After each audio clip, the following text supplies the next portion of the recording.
How come whenever we eat out and order a big salad, they often taste so much better than the ones we make at home? If you want an easy restaurant fancy salad that tastes great, let me share with you a few tips along with a dressing that'll take it over the top. After cutting some lettuce into small pieces, we wash it and dry it really well. Now to that, we add a can of black beans that we've drained really well, a good amount of frozen corn that's been thawed, some chopped red onion, and a pint or so of cherry tomatoes that we cut in half.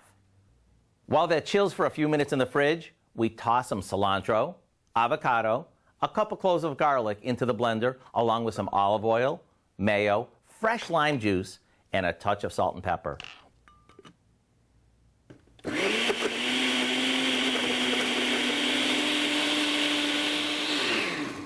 Once it's blended, we drizzle it over our salad, give it a toss, and it's ready to serve.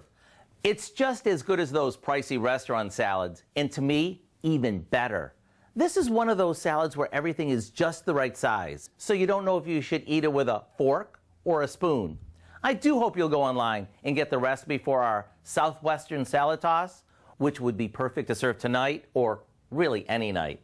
I'm Howard in the Mr. Food Test Kitchen, where today we found a tasty way for you to say, ooh, it's so good.